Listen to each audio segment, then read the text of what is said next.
अंधभक्त है, अंधे हैं वो तो उनको तो बस मोदी मोदी दिखता है। जो मोदी के खिलाफ बोलेगा हम तो उसको बोलेंगे। मुझे तो सही को सही कहना है, गलत को गलत कहना है। मीडिया क्यों नाम दिया गया आपको पता है? पता है, क्योंकि वो गोद लिए हुए हैं नरेंद्र मोदी जी के। जितने भी पत्रकार हैं यहाँ पे कोई भी टोकेगा नहीं बीच में, बिल्कुल भी नहीं टोकना, बिल्कुल भी डिस्टर्ब नहीं। मैं सब कुछ बता रहा हूँ ना, पूरे कानून बता रहा हूँ, टोकिए मत अब बीच में। अब आप कोई भी नहीं बोलेगा बीच में, पहले मेरी बात पूरी होगी। ये किसान जो है सरकार को क्या मैसेज देना चाह रहे हैं? ये देना चाह रहे हैं कि आप अगर संसद में सही फैसले नहीं करोगे तो किसानों को अपनी संसद खोलनी पड़ेगी।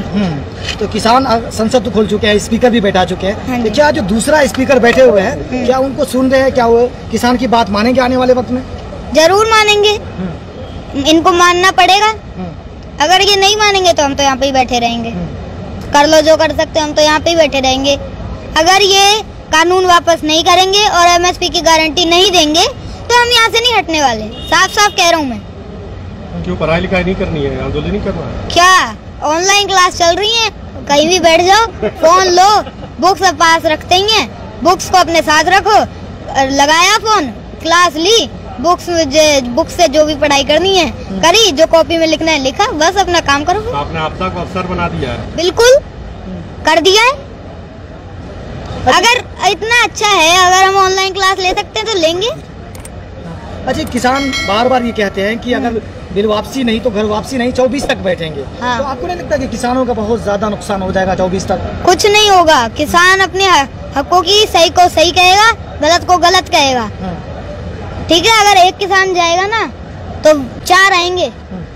अगर एक अपना खेत पे जाता है तो उसके उधर गाँव से 4 आएंगे लोग।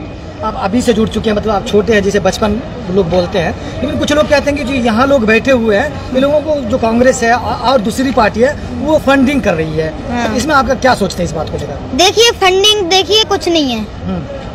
अगर वो यहाँ पे आके देखें, मुझे एक वीडियो दिखा दे जहाँ पे फंड ले रहे हो, जहाँ पे पैसा ले रहे हो किसान, कांग्रेस से कोई और पार्टी से, मुझे वीडियो दिखा दो। लेकिन जो भक्त लोग हैं वो आप पे तो आरोप लगाते हैं ना ये सब चीज का। हाँ जी, वो भक्त है, अंधभक्त है, अंधे हैं वो तो उनको तो बस मोदी मोदी दिखता है। जो मोदी के खिलाफ बोलेगा हम तो उसको बोलेंगे। अंधभक्त पता है किसको कहते हैं? पता है, क्या होता है? ये जो अंधा हो जाता है, बस उसको तो जिसकी भक्ति कर रहा है वही दिखता है। किसी की भक्ति में अंधा हो जाए वो अंधभक्त है। हाँ। अच्छा, उत्तर प्रदेश चुनाव भी है, योगी जी कह रहे हैं कि अब तो उड़ जाओ, चुनाव आने वाले हैं। हम नहीं उड़ने वाले, तुम कुछ भी कर लो। तुमने इतनी कोशिशें कर ली इस आंदोलन को उजाड़ने के लिए, यहाँ से नहीं हटेगा किसान। अब तो कह रहे लखनऊ जाने के लिए, जा रहे हो क्या? जाएंगे, वो राकेश टिकैत जी होके भी आ गए और वहाँ पर भी एक लगेगा हमारा, वहाँ पर भी आंदोलन स्थल होगा एक, वहाँ पर भी अच्छा रहेगा।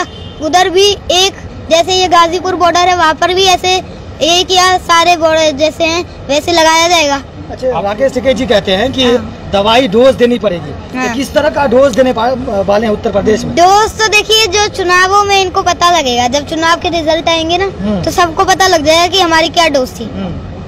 अच्छा, गोदी मीडिया जो बोलते हैं लोग, गोदी मीडिया, वो आपके बारे में जो दिखा रहे हैं तो आपको कैसा लगता है?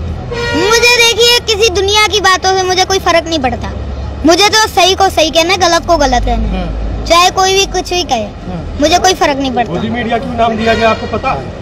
पता है, क्योंकि वो गोद लिए हुए हैं नरेंद्र मोदी जी के। जो गोद लेता है उसको वो ही सारा कुछ संभालता है। तो फिर ऐसा नहीं कहा जा सकता जैसे कि सारे किसानों को राकेश टिकैत जी ने गोद ले लिया है? देखिए, राकेश टिकैत जी भी एक किसान है और ये सारे किसान नेता हैं, जितने भी यहाँ पे किसान है ना, सारे किसान नेता हैं, इसलिए ऐसे ना कहा जाए। वो भी हमारे साथ है, वो भी अपने बस हकों की लड़ाई लड़ रहे हैं। बस वो है कि थोड़ा दौरे करते हैं, जगहों पे जाते हैं।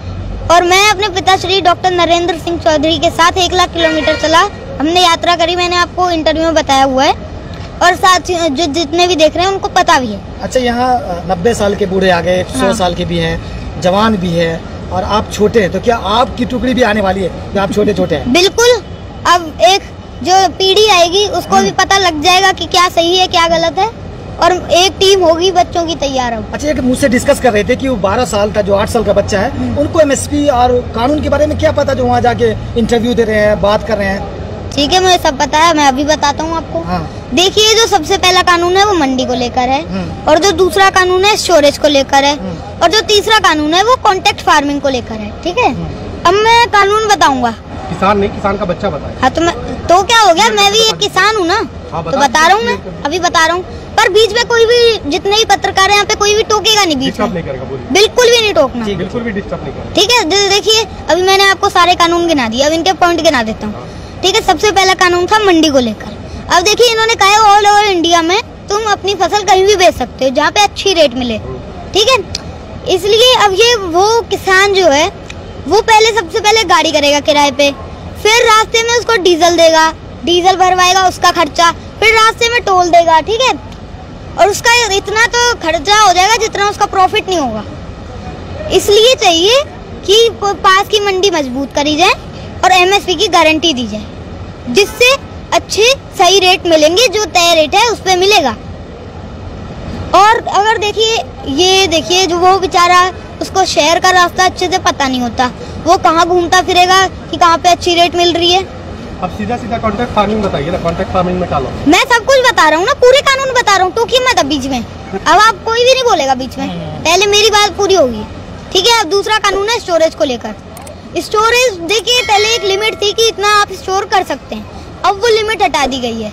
अब कहते हैं कि आप जितना मर्जी जाए स्टोर कर सकते हैं। ना आपके पास इतना पैसा है, ना मेरे पास है, ना आम आदमी के पास इतना पैसा है कि वो पूरा सारी फसल स्टोर कर ले। तो ये किसके पास है इतना पैसा? बड़े बड़े उद्योगपतियों के पास। वो जब सारे गोदामों में स्टोर कर लेंगे, वो जब चाहेंगे उसको खोलेंगे, जब चाहे बंद करेंगे, फिर भूख की बोली लगेगी। जैसे शैम्पू के पैकेटों में मिलता है ना, वो शैम्पू 1-1 रुपए का, 2-2 रुपए का, ऐसे बिकेगा। फिर आटा ऐसे बिकेगी चीजें किसान की उगाई हुई। अब देखिए, अब मैं कॉन्ट्रैक्ट फार्मिंग का बताता हूँ। अब जो कंपनी है और एक जैसे किसान है, इन दोनों के बीच में कॉन्ट्रैक्ट होगा एक, और उस जो कागज होगा उसमें लिखा होगा कि जो आपकी रेट की, जो फसल की आपकी रेट तय है उस पे आपको मिलेगा, आपकी फसल बेचेंगे उस पे मिलेगा आपको, ठीक है।